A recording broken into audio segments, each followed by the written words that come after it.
देखो बेटे जो असी परचेज कंसीडरेशन की गल करते हैं purchase consideration is the amount which is paid by the transferee company for the purchase of the business of the transferor company. पहला तो मैं तुहानूं दसदा ट्रांसफरर कौन हुंदा सैलर, ट्रांसफरी कौन हुंदा बायर। ठीक है ना, जिहड़ा कंपनी खरीददा पिया। हुण अंडरस्टूड जी गल आ, सैलर नूं पेमेंट होनी है तो परचेजर सैलर ਨੂੰ ਜਿਹੜੀ ਪੇਮੈਂਟ ਕਰ परचेज कंसीडरेशन मीनस ਉਹ ਅਮਾਊਂਟ ਕਿ ਮੈਂ ਤੁਹਾਡੀ ਕੰਪਨੀ ਖਰੀਦ ਰਿਹਾ ਉਹ ਅਮਾਊਂਟ ਜਿਹੜਾ ਮੈਂ ਤੁਹਾਨੂੰ ਪੇ ਕਰ ਰਿਹਾ ਕੰਪਨੀ ਖਰੀਦਣ ਦੇ ਟਾਈਮ ਤੇ this is called purchase consideration right. ਹੁਣ ਅਮਲਗਾਮੇਸ਼ਨ ਤਾਂ ਪਤਾ ਹੀ ਹੈ ਕੀ ਹੁੰਦਾ ਵਾ ਕਿ ਜਿਹਦੇ ਵਿੱਚ ਇੱਕ ਕੰਪਨੀ ਨੂੰ ਦੂਸਰੀ ਕੰਪਨੀ ਟੇਕ ਓਵਰ ਕਰ ਲੈਂਦੀ, ਅਮਲਗਾਮੇਟ ਹੋ ਜਾਂਦੀ ਹੈ, ਇੱਕ ਕੰਪਨੀ ਖਤਮ ਹੋ ਜਾਂਦੀ ਹੈ, ਦੂਜੀ ਕੰਪਨੀ ਫਾਰਮ ਹੋ ਜਾਂਦੀ। ਠੀਕ ਹੈ ਨਾ, ਇਹਦੇ ਵਿੱਚ ਕਈ ਤਰ੍ਹਾਂ ਨਾਲ ਹੁੰਦੀਆਂ ਨੇ, ਕਈ ਵਾਰੀ ਦੋਨੋਂ ਕੰਪਨੀਆਂ ਇਕੱਠੀਆਂ ਮਿਲ ਕੇ ਤੀਜੀ ਕੰਪਨੀ ਖੜੀਆਂ ਕਰ ਦਿੰਦੀਆਂ ਨੇ। So these are the types of amalgamation. So ये परचेज कंसीडरेशन क्लीयर है थानू। Purchase consideration means the amount which is payable by the company who is purchasing the company to the company who is selling the company. ठीक है, उन्होंने बंदियां नू पे करना वा। ये दो बंदे होंगे ने, मैं दोबारा रिपीट करदा, एक होंदा ट्रांसफररी जो कि होंदा बायर, एक होंदा ट्रांसफरर जो कि होंदा सैलर। ठीक है बेटे, उस तो बाद देखो हुण जिहड़ी परचेज कंसीडरेशन जो आप कोई भी कंपनी खरीदते हैं या पेमेंट करते हैं तो वो कई मैथड्स ने, there are various methods of payment. जिहदे सब तो पहला आंदा बेटे लमसम मैथड। कहंदा when the transferee company agree to pay fix sum to the transferor company it is called lump sum payment of the purchase consideration. For example X limited purchase the business of Y limited and agree to pay 25 lakh in full salary. Lump sum मतलब एक बार च निबेड़ देना। ये एक बार payment की जाती है कि मैं एग्री करदा वां कि मैं थोड़ी कंपनी टेक ओवर की है, 25 लाख रुपया मैं थोड़ा देना वा, मैं थोड़ा दे दा। सो ये एक लमसम पेमेंट पे की जाती है। दूजा मैथड होंदा जी net worth method. According to this method purchase consideration is calculated by calculating the net worth of the asset taken over by the transferee company. The net worth is arrived by adding the value of assets taken over by the company minus the liabilities assumed to be taken over by the company. While calculating the purchase consideration under the method, the following point must, well first of all तो मैं ਤੁਹਾਨੂੰ ਇਹ ਸਮਝਾ ਦਾਂ, ਇਹਦੇ ਵਿੱਚ company ਦੀ net worth ਕੱਢੀ ਜਾਂਦੀ ਹੈ। ਪਹਿਲਾਂ ਨੈਟ ਵਰਥ ਦਾ ਮਤਲਬ ਕੀ ਹੁੰਦਾ ਵਾ, ਜਿਹੜਾ ਆਪਾਂ ਕਰਦੇ ਨਹੀਂ ਹੁੰਦੇ ਸੀ ਵੈਲਿਊਏਸ਼ਨ ਆਫ ਸ਼ੇਅਰਸ, ਉਹਦੇ ਵਿੱਚ ਆਪਾਂ ਦੇਖਿਆ ਵਾ ਨਾ ਵੈਲਿਊਏਸ਼ਨ ਆਫ ਸ਼ੇਅਰਸ ਕਿ ਨੈਟ ਐਸੈਟਸ ਕਿਵੇਂ ਕੱਢੀ ਦੇ। ਇਹਦੇ 'ਚ ਪਹਿਲਾਂ ਕੰਪਨੀ ਕਿਹੜੀ ਕੰਪਨੀ ਨੇ, ਜਿਹੜੀ ਕੰਪਨੀ ਟਰਾਂਸਫਰ ਹੋ ਰਹੀ ਹੈ ਉਸ ਕੰਪਨੀ ਦੇ ਨੈਟ ਐਸੈਟਸ ਕੱਢੇ ਜਾਂਦੇ ਆ, ਉਹਦੇ ਅਕੋਰਡਿੰਗਲੀ ਫਿਰ ਵੈਲਿਊ ਪੇ ਕੀਤੀ ਜਾਂਦੀ ਹੈ, ਇਸ ਲਈ ਇਹਨੂੰ ਕਹਿੰਦੇ ਨੇ ਨੈਟ ਵਰਥ। ਉਹ ਲਮਸਮ ਦੇ ਵਿੱਚ ਤਾਂ ਇੱਕ ਫਿਕਸਡ ਅਮਾਊਂਟ ਫਿਕਸ ਕਰ ਲਿਆ ਜਾਂਦਾ, ਇਹਦੇ 'ਚ ਪਹਿਲਾਂ ਨੈਟ ਐਸੈਟਸ ਕੱਢੇ ਜਾਂਦੇ ਨੇ, ਉਹਦੇ ਅਕੋਰਡਿੰਗਲੀ ਫਿਰ ਦੇਖਿਆ ਜਾਂਦਾ ਕਿ ਅਸੀਂ ਪੇਮੈਂਟ ਉਸ ਤੋਂ ਜ਼ਿਆਦਾ ਦੇਣੀ ਆ ਜਾਂ ਉਸ ਤੋਂ ਥੋੜ੍ਹੀ ਬਹੁਤੀ ਘੱਟ ਦੇਣੀ ਹੈ। ਠੀਕ ਹੈ, ਹੁਣ ਇਹਦੇ ਕੁਛ ਗੱਲਾਂ ਦਾ ਜਿਹੜਾ ਖਿਆਲ ਰੱਖਣਾ ਹੁੰਦਾ ਉਹਨਾਂ ਨੇ ਲਿਖਿਆ ਹੋਇਆ कि if the particular asset is not taken over by the transferring company then it should not be included.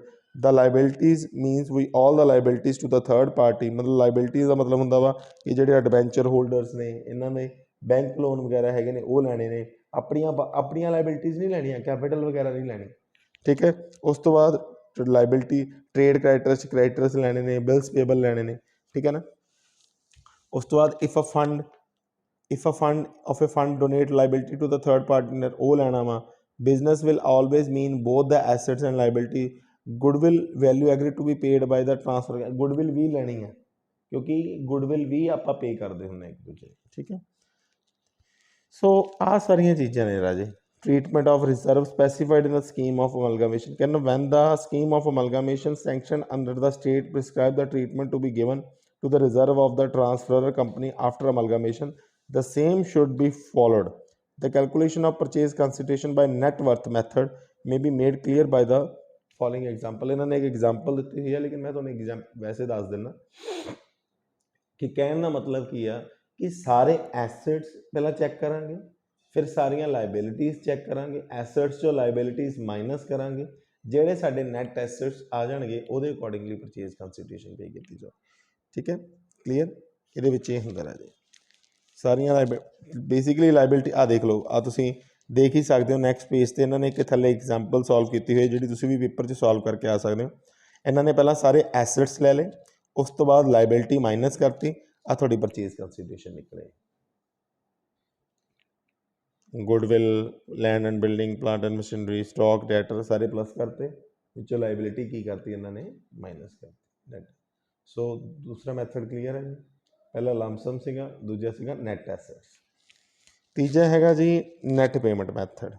NAT payment method की हुंदा जी, कहंदा under this method purchase consideration is calculated by adding the various payment in the form of shares, securities, cash, etc. made by the transferring company. No amount of liability is deducted. Even these are assumed by the purchasing company. Thus, purchase consideration is the total of all the payment, whatever in shares, securities, or cash.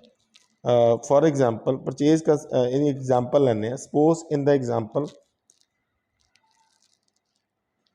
given above, B company limited agreed to give for every 10 shares in A limited 15 shares of 10 each, 8 paid up and the balance of the purchase consideration was paid।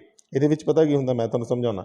ਉਹਨੇ ਇੱਕ ਉੱਪਰਲੀ example ਲਈ ਹੈ, ਉਹ ਕਹਿੰਦਾ ਇਹਦੇ ਵਿੱਚ ਪਤਾ ਕੀ ਆ, ਇਹਦੇ ਵਿੱਚ ਕੀ ਹੁੰਦਾ ਵਾ ਕਿ ਨਾ ਜਿਹੜੀ ਉਹ ਪੇਮੈਂਟ ਕਰਦੇ ਨੇ ਨੈਟ ਪੇਮੈਂਟ ਮੈਥਡ ਦੇ ਵਿੱਚ, ਦੇਖੋ ਇਹਦੇ ਵਿੱਚ ਕੀ ਹੁੰਦਾ ਵਾ कि टोटल जिदा हुण उपर वाले एसेट्स आपां कड्ढे सीगे 87,000 दे कड्ढे सीगे, उपर वाले एग्जाम्पल लो 87,000 दे कड्ढे सीगे।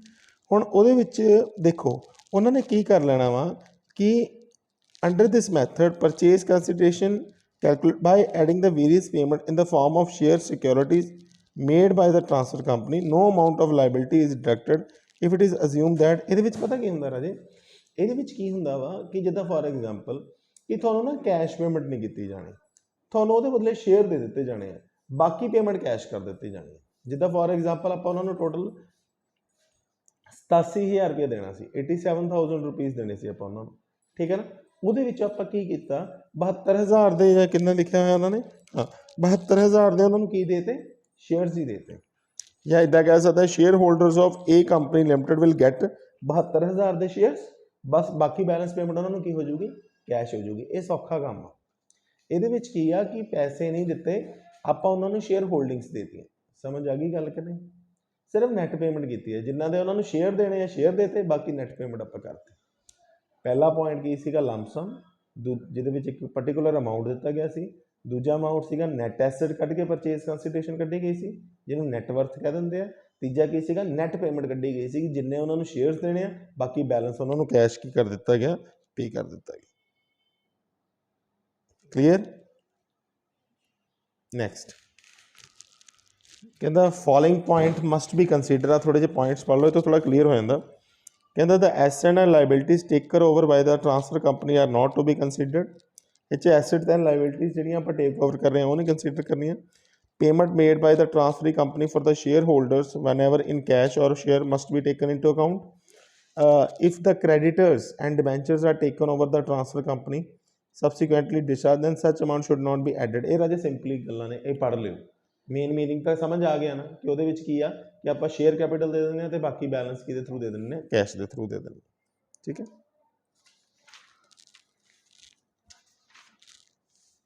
लास्ट मैथड है जी इंट्रेंसिक वैल्यू मैथड। लास्ट है जी intrinsic value method. Intrinsic value method की होंगे, under this method purchase consideration is calculated on the basis of the intrinsic value of share. Intrinsic value of share is calculated by dividing the net asset available for the equity shareholder by the number of equity shares। बेटा ਇਹਦੇ ਵਿੱਚ ਕੀ ਹੁੰਦਾ ਵਾ, ਇਹਦੇ ਵਿੱਚ ਨਾ purchase consideration ਕੱਢਣ ਤੋਂ ਪਹਿਲਾਂ वैल्यू ऑफ शेयर ਕੱਢੀ ਜਾਂਦੀ ਹੈ। ਆਪਾਂ ਕੱਢਦੇ ਹੁੰਦੇ ਸੀ ਨਾ, ਪਹਿਲਾ ਮੈਥਡ ਉਹੀ ਹੈ ਇਹ, मतलब इन शॉर्ट ਜਿਹੜਾ ਇਹਨਾਂ ਨੇ ਦੂਜੇ ਨੰਬਰ ਤੇ ਮੈਥਡ ਕਢਾਇਆ ਵਾ ਨੈਟ ਵਰਥ, ਉਹ 'ਚ ਨੈਟ ਐਸਟ ਕੱਢ ਲਏ ਜਾਂਦੇ। ਇਹਦੇ ਵਿੱਚ ਬੇਸਿਕਲੀ ਕੀ ਆ ਕਿ ਪਹਿਲਾਂ net asset available to equity share holder ਕੱਢੇ ਜਾਂਦੇ। ਵੈਲਿਊਏਸ਼ਨ ਆਫ ਸ਼ੇਅਰਸ ਦਾ ਪਹਿਲਾ ਮੈਥਡ ਜਿਹੜਾ ਆਪਾਂ ਐਕਸਪਲੇਨ ਕੀਤਾ ਹੋਇਆ ਤੁਹਾਨੂੰ ਵੈਲਿਊਏਸ਼ਨ ਆਫ ਸ਼ੇਅਰਸ ਦੇ ਵਿੱਚ, ਪਹਿਲਾਂ ਇਹਦੇ ਵਿੱਚ ਕੀ ਆ ਕਿ ਤੁਸੀਂ ਉਹ ਕੱਢਣੀ ਆ ਵੈਲਿਊ, ਠੀਕ ਹੈ ਨਾ, ਇੰਟ੍ਰਿੰਸਿਕ ਵੈਲਿਊ ਆਫ ਸ਼ੇਅਰ ਕੱਢਣੀ ਆ, ਉਹਦੇ ਅਕੋਰਡਿੰਗਲੀ ਫਿਰ ਪਰਚੇਜ਼ ਕੰਸੀਡਰੇਸ਼ਨ ਕੱਢੀ ਜਾਂਦੀ, ठीक है ना। इन्होंने एक एग्जाम्पल ली है, आप इस एग्जाम्पल तो ही समझाने की मैं कोशिश करदा। Suppose X calculator the reference to the value of share of two companies involved. Suppose X limited and Y limited are two companies carrying on the business in the same line. Their capital are 6 lakh ते 2 lakh. Value of each share is 10 रुपये। Two companies decided to amalgamate in X Y limited, ये दोनों कंपनियां इकट्ठियां हो गई तो एक x Y limited बनानी है इन्होंने।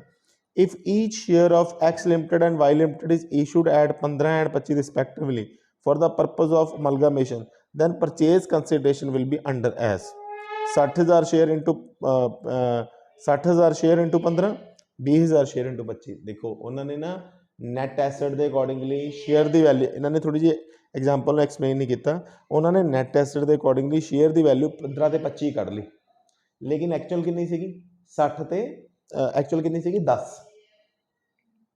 उन्होंने जी नैट एसेट के अकॉर्डिंगली आई है वो 15 ते 25 आ गई, एक्चुअल सी 10। तो उन्होंने एक्चुअल शेयर बनते हैं 6 lakh divided by 10 60,000, 2 lakh divided by 10 20,000, लेकिन उन्होंने परचेज कंसिडरेशन किमें कट ली वो मार्केट वैल्यू ऑफ शेयर्स ना मल्टीप्लाई करके। समझ आ गई, क्लीयर हो गया।